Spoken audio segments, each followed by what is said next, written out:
চট্টগ্রাম মহানগর বিএনপি সংগ্রামী যুগ্ম আহ্বায়ক সর্বযুগ্ম আহ্বায়ক দক্ষিণ চট্টগ্রামের কৃতি সন্তান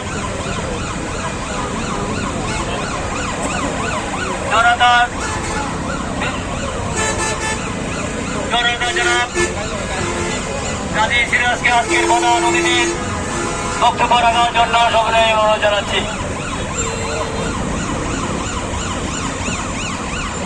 বিসমিল্লাহির রহমানির রহিম। নতুন ব্রিজ চত্বর পরিচ্ছন্ন শৃঙ্খলা মুক্ত করার জন্য অনেক শ্রমিক ঐক্য পরিষদের উদ্যোগে আজকের এই সমাবেশের সম্মানিত সভাপতি উপস্থিত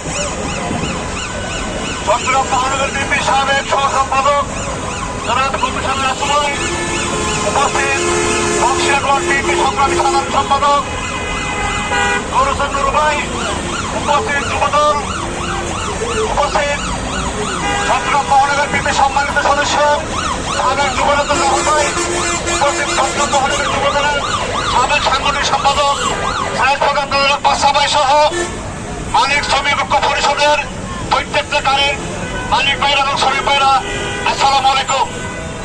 আপনারা জানেন দীর্ঘ 17 বছর এই নতুন ব্রিজ চত্বরকে আওয়ামী লীগ শাসনের সন্ত্রাসীরা শ্রমিক ভাইদের উপর নির্যাতন করে, মালিক ভাইদের উপর নির্যাতন করে বিভিন্ন চাঁদাবাজি করছে। আমরা তাই সেই চাঁদাবাজের বিরুদ্ধে, সেই সন্ত্রাসের বিরুদ্ধে, সেই নৈরাজ্যের বিরুদ্ধে, এই যানজটের বিরুদ্ধে আমরা সবাই ঐক্যবদ্ধ হয়েছি। আমরা নতুন ব্রিজ চত্বরকে যানজট মুক্ত করতে চাই। আমাদের প্রিয় নেতা জনাব ডক্টর সাদর হোসেন ভাই এবং সংসদ সদস্য আবু সাহেব ভাই আমাদের মধ্যে আমাদের পাঠিয়েছেন। সামনে ঈদুল আজহা, সেই ঈদুল আজহাতে এই নতুন ব্রিজ আমরা যানজট মুক্ত করতে চাই। যদি যানজট মুক্ত করতে হয় তাহলে শ্রমিক এবং মালিক এবং প্রশাসনের মধ্যে ঐক্যবদ্ধ থাকতে হবে। ঐক্যবদ্ধ থেকে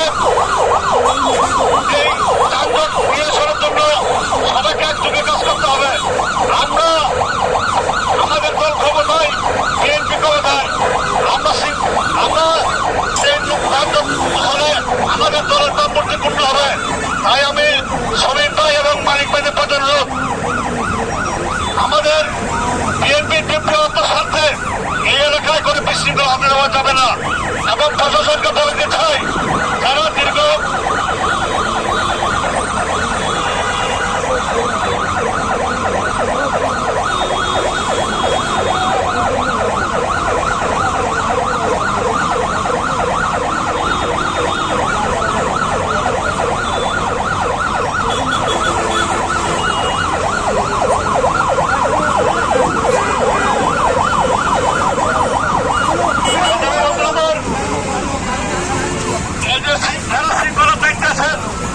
আপনাদের প্রতি অনুরোধ করবে, আপনাদেরকে প্রথমে সুশৃঙ্খল হতে হবে।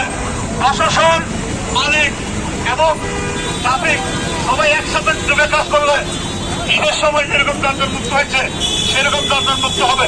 এখন আমরা থাকা অবস্থায় এভাবে যানজট হচ্ছে, এভাবে আমাদের বিএনপির কর্মসূচি হচ্ছে। আমরা আপনাদের প্রতি আল্লাহর ওয়াস্তে অনুরোধ, এখানে যানজট করতে দেওয়া যাবে না, এখানে কোনো সাদাবাজকে জায়গা দিতে দেওয়া যাবে না। আগে যারা নতুন ব্রিজ নিয়ন্ত্রণ করত যে আসুক তাকে ধরে পুলিশের কাছে তুলে দিবেন। আমরা বলছিলাম আমরা সাধারণকে নতুন ব্রিজ এত হতে দিব না। আর যারা ছাত্র সম্মানের কমিউনিটি বলে এগুলোর দিন শেষ। এখন তারিখ জিয়ার বাংলাদেশ, এখন হচ্ছে তারিখ জিয়ার বাংলাদেশ। সাদাবাদের স্থান এখানে হবে না। এখানে হবে কি শ্রমিক, মালিক এবং শ্রমিকদের দাবি ওদের ন্যায্য পাওনা ওদের পাইতে হবে, মালিকদের পাওনা মালিকদের পাইতে হবে। আমাদের দেশ সুশৃঙ্খল করতে হবে, এখানে কোনো বিশৃঙ্খলা করা যাবে না। সবার প্রতি সম্মিলন করছে, আপনারা সবাই ঐক্যবদ্ধ থাকবেন। আর যারা গাড়ি মালিক সমিতি আছে সবাই ঐক্যবদ্ধ থেকে এখানে যদি কোনো বিশৃঙ্খলা না হয়, এখানে কোনো সাদাবাজি না হয়, এখানে কোনো যানজট না হয়, এটার ব্যাপারে আপনারা সচেতন থাকবেন। এবং আজকে যে মোকাবিলা আয়োজন করেছেন আপনাদের প্রতি কৃতজ্ঞতা জানাচ্ছি। এবং ঐক্যবদ্ধতা হচ্ছে কি এবং এই সন্ত্রাসী হোক, টেলিফোনে যত কথা বলুক, হ্যাঁ যাকে পাবেন পুলিশের হাতে তুলে দিবেন, কাউকে এক জায়গায় থানা দিবেন না। এই বলে আমার বক্তব্য শেষ করছি। সবাই ভালো থাকবেন। আসসালামু আলাইকুম।